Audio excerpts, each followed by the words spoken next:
Hey there! So Canon announced two massive cameras this morning, the R5 Mark II and the R1. Now I'm going to be talking specifically about the R5 II in this video because I'm personally more interested in that camera, and I think a lot of videographers are out there as well. The R1 is also a really cool camera, but I'm not going to be talking about it in this video. I also want to be really upfront with all of you watching this that I have not used the R5 Mark II. I have not put my hands on it. I have not seen it in person.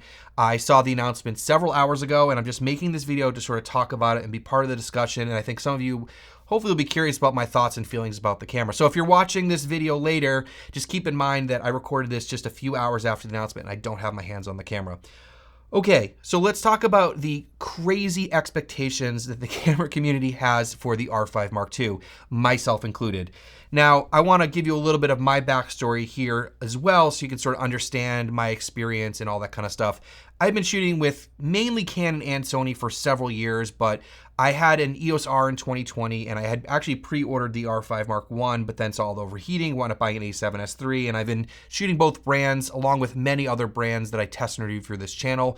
But I've tested and reviewed and made tutorials about pretty much every Canon camera that's come out in the last few years. So I have a lot of experience in that. I personally own the R5C currently, and I'll talk about later if I did pick up the R5 Mark II as well. So the competition has changed drastically over the last few years. And I think a lot of people think that the camera market has kind of maxed out in a lot of ways, but in a lot of ways, we just have a lot of competition and there's been a lot of great technology that's come out. So the landscape of cameras in 2020 versus now in 2024 is very different. We have a lot of competition from brands like Sony and Lumix and everybody else in terms of, these hybrid mirrorless cameras that can shoot great video. And again, I'm talking about this from a videography or filmmaking perspective.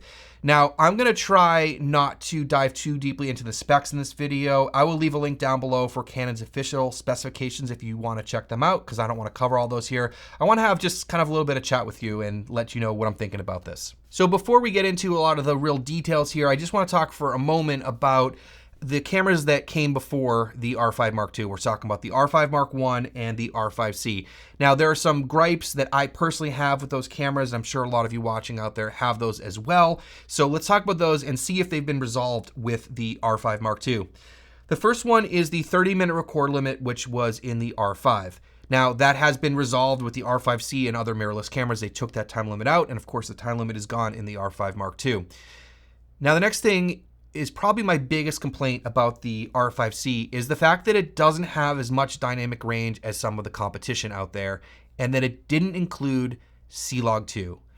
Well, the R5 II does include C-Log 2, which is so nice to see. It is the first time they've put it in one of their R series cameras that isn't a cinema camera, doesn't have the little C on the front. So I'm really excited about that, but we'll have to see how good the dynamic range is. They are claiming 16 stops, which of course is 16 stops, but how many usable stops, we'll have to get tested and all that sort of stuff. The next thing is a micro HDMI port in their mirrorless cameras. They finally put in full-size HDMI ports. So awesome to see for so many reasons. It's just a real, the micro HDMI thing is very nerve-wracking and can break very easily. The next thing is battery life. The R5 battery life was pretty good. The R5C battery life is pretty bad. We'll have to see how that goes. And then, of course, my biggest question mark has to do with overheating. I know there's been a lot of firmware updates for the R5, and they have generally eliminated the overheating limits in that camera, but this camera does, the R5 II does quite a bit, so we'll have to see how the overheating does. All right, now on to some details.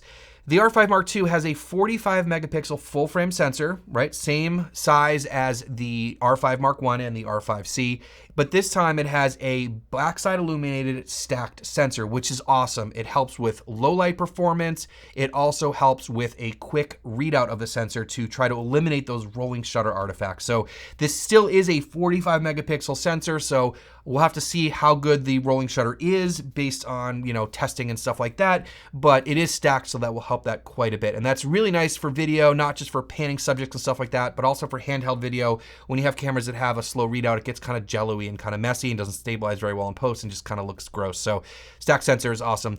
Along with the Digic X processor, they have the Digic Accelerator, whatever that is, but hopefully it'll help with processing and all that kind of stuff in the camera. They did include an OLPF in the camera, an optical low pass filter, which to me makes me very happy as a videographer. Canon usually does that, but they did make a point that they are including that.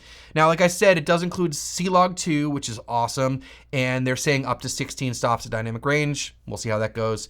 And like I said, full-size HDMI, and it will do 8K 30 RAW over HDMI as well. It sticks with the same configuration of card slots that's in the R5 and R5C, one CF Express B and one SD card slot. I wish there were two CF Express Bs. They are so much better than SD cards. They're faster, more durable, and in fact are cheaper for the speeds that you need. I think the main reason they did it was the CF Express cards get very warm, and so I think they limited it to one of each to try to keep down the heat, but I really wish they put two CFB cards in the R5 II like they did in the R1. Now the base ISO in Canon Log 3 and Canon Log 2 is 800. There was no mention of a second base ISO, so I'll be curious if there is kind of an informal base ISO. The R5C has a formal second base ISO of 3200, and the R5 Mark I has an informal base, so it kind of acts that way, but they don't advertise it that way. There's also supposedly a whole bunch of new autofocus improvements. They're calling it dual pixel intelligent autofocus. There's modes like action priority, eye control, and registering people priority. The people priority registration is interesting because they're making a big deal out of it, but Sony's had this for years, so I don't know, but I'm glad that Canon has it too. It is a cool feature. Also, in terms of profiles, I mentioned C-Log 2, but they also added Canon 709, which is an awesome, Rec 709 profile that is found in their cinema cameras. I've used it plenty of times for streaming and stuff like that, where you need an image right out of camera and you either don't have time to grade it or you're, like I said, live streaming. You can also add custom LUTs, which is really nice to have. There's also pre-recording available, and this is not in RAW modes, I don't believe, but it'll give you a 3 or 5 second options for video. Love this feature, especially if you're doing wildlife or sports. Like if you're waiting for a bird to take off and they take off, you hit record, it already has recorded 3 or 5 seconds beforehand, so you get that action, or sports or anything like that. It's a really cool feature to have. They've also sort of incorporated the photo video a little bit better. One of the complaints about the R5C is the slow switching from photo to video. Also the fact that when you're in video mode on the R5C, you can't take a photo. Well, you can do that here, but you can also, on the R5 II, actually take a photo while you are recording video. That's pretty neat. They added waveform and false color. False color I've been adding to a lot of their, recent cameras, even like the R6 Mark II has it, but including waveform is great. I love to see more exposure tools in these cameras. And also they put a front tally light on there, which really is kind of a nod to the video users. It is really cool to have tally lights. And they're also mentioning that they have 24-bit 4-channel audio, and it will work with the Tascam XLR unit. So you do have a lot of options for different audio recording. I do wish we would see 32-bit in these cameras, but I think that's down the road a little bit. It was really cool that Panasonic did that with their top handle unit, the XLR unit on the GH7. So maybe we'll see that down the road, but the fact that you can get 4 channels into the R5 II is cool. I do use that in cameras like, the R5C or the FX3 and things like that. Next, let's talk about RAW recording. The R5 II can shoot 8K 60 RAW and record it internally without external power. Now, the R5C can shoot 8K 60, but you need to have USB-C power delivery plugged in to make sure that the lens will work properly. So the fact that the R5 II can do this without needing external power is pretty cool. Now, there's also a new mode in the R5 II, and they're calling it SRAW. And SRAW is a 4K full-frame RAW mode. Now, this is a really fascinating mode to me, and I'm really curious how this works. I'm assuming there's some line skipping or pixel binning going on. Now, the benefit with this is you still get the same RAW controls that you'd get in their normal 8K RAW, either in the standard or the RAW Lite. And I have seen this in other cameras, specifically like the Nikon Z8, Z9, and the Z6 Mark III, which I've tested and reviewed on this channel. They do have a similar mode because it does shoot like an 8-point-something K RAW, and then you can shoot in this 4K full frame mode, and there's some sort of manipulation of the data because generally when you're shooting RAW, you're pulling every pixel off the sensor and you're recording it. And when you see cameras that have a lower resolution RAW mode, basically what it does is it crops in and still reads every single pixel and gives you that information. But there's some algorithm here going on that is taking the full sensor width, all the pixels, throwing away some of the data, and then still recording a raw format in 4K. So I'll be really curious to see what's going on here. Of course, we'll lose resolution and we'll lose some detail and sharpness. I'm wondering if it will introduce some moire, which sometimes can happen when you're sort of line skipping and pixel binning a high resolution sensor. It does have an OLPF, and Canon does a pretty good job with their optical low pass filters and combating moire, but we'll have to see about that. In terms of the codecs, other than the SRAW, like I mentioned, if you record in the 8K, there's two modes. There's the standard and the raw light. The standard will record up to 30p and the raw light up to 60p. And in SRAW, you can record up to 60p. One thing that I think is missing in this camera, which is really cool in the R5C, is there are no raw modes if you're shooting in Super 35. The R5C does have some really cool Super 35 modes that gives you a higher resolution than 4K. It's like 5 point something K. It also reduces rolling shutter, and it's really cool to have a really strong Super 35 mode for either getting extra reach on a lens or maybe using Super 35 lenses for cinema work or whatever. So I think that's a little bit of an omission. I wish I could see that. Now, in terms of the non-RAW formats, there's two new codecs in this camera which were debuted, I believe, in the C400. So we have the XF-AVC-S, which is an H.264 MP4 codec. That's really cool to see because a lot of people still struggle editing H.265 if they don't have a really fast modern computer. And they also have the XF HEVC-S, which is an H.265 MP4 codec. So we're not seeing the MXF wrappers in the R5C like in the XAVC-S formats, but we are at least getting the option to shoot H.264 and H.265, and I believe there's a lot of different flavors of those as well, like all intra and long op and those sorts of things. Now, in terms of the higher frame rates on the R5 II, the thing that I think was bothering me the most about reading through all the specs is that the 4K 60 is line skipped. And on the R5 Mark I, it is also line skipped, but in the R5C, the 4K 60 is oversampled.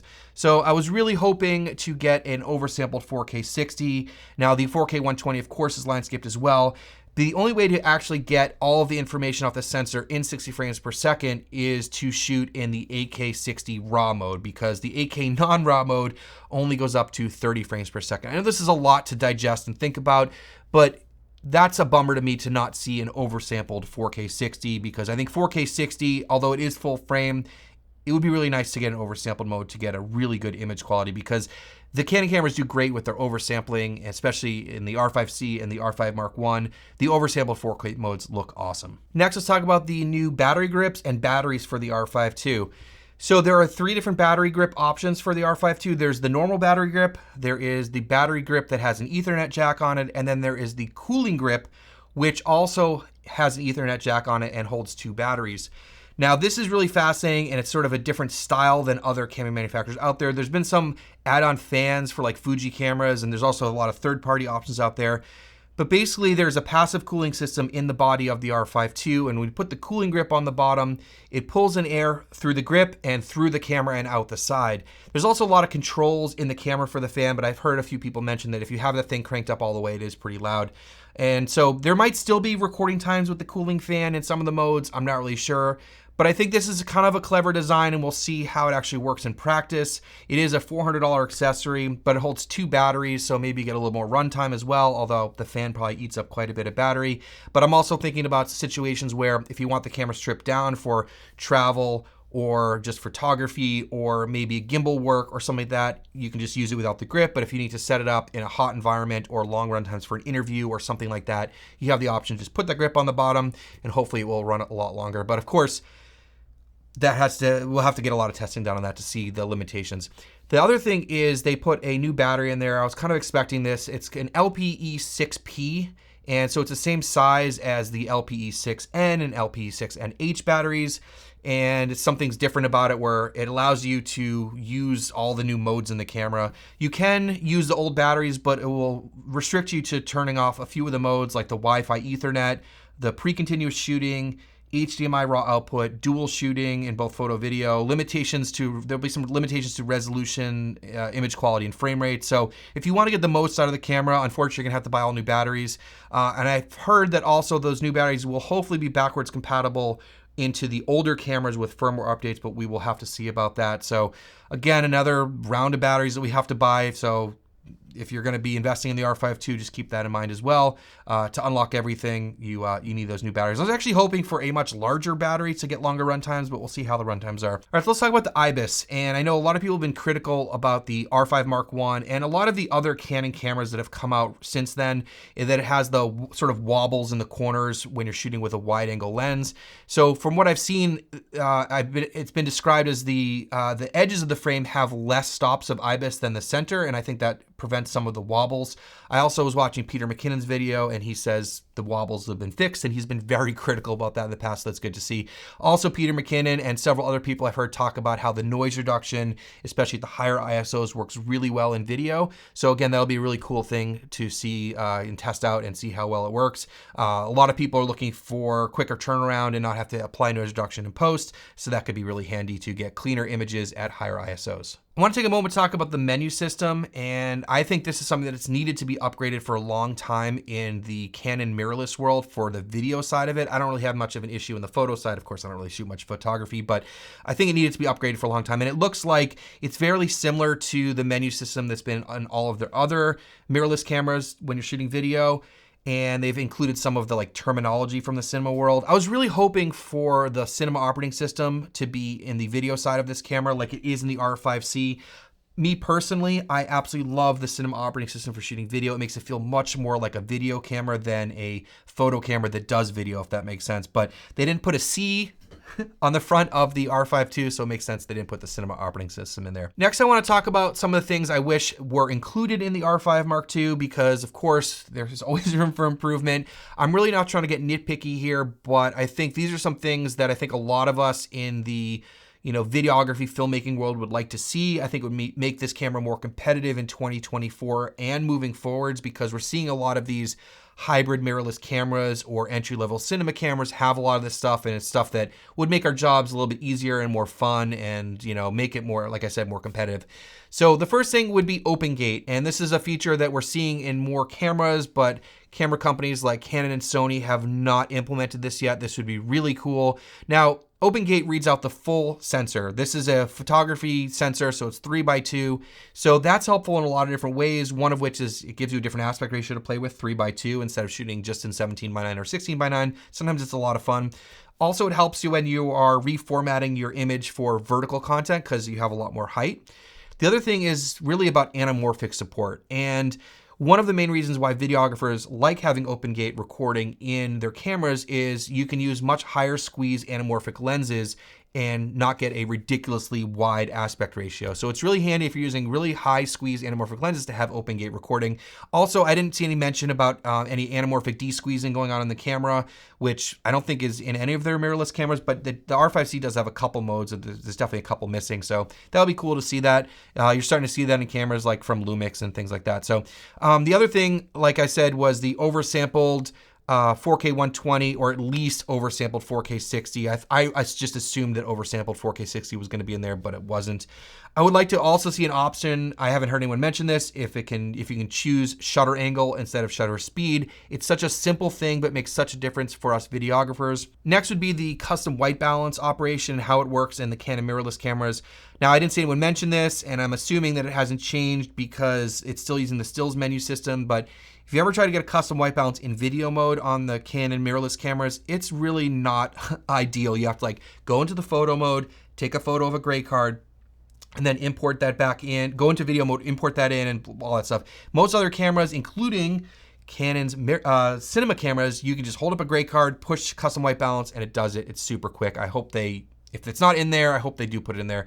And I didn't hear anything about timecode support either. That would be, I guess, exclusive to their cinema cameras, but it would be cool even if you can't plug it in directly. Maybe there's like a USB-C to timecode adapter or something like that. Now, in addition to what I want to see, I do have a whole bunch of questions that I will try to do my best to answer when I can get my hands on the camera. First of all, dynamic range. Now, yes, it has C-Log too, but this camera really hasn't been in the hands of people that are technically testing this camera yet. So I have a lot of questions about how much dynamic range is usable in this camera and if it can compete with some of the other camera offerings from other companies, and also how it stacks up against cameras like the C70 or some of the other cinema cameras from Canon. But they are claiming 16 stops, so we will see how much it is whenever I can get my hands on it and test it. Overheating is a huge question mark, both with the battery grip and without the battery grip. Luckily, this camera is getting shipped out in August, and I'm here in North Carolina, so it is really nice and hot and humid here, so I can do some nice overheating tests for all of you guys. Battery life is a big question mark. I don't think the new battery has more capacity than the older batteries, but we'll see how well it manages the battery life in the camera. So that's a big question mark for me, especially running the cooling grip and all the stuff I mentioned earlier. And the other things that I'm curious about would be like noise reduction, how that's actually applied, which I was mentioning before, if it has a second base ISO, and how the rolling shutter is in this camera. Now, a lot of people are probably wondering how this stacks up against the R5C.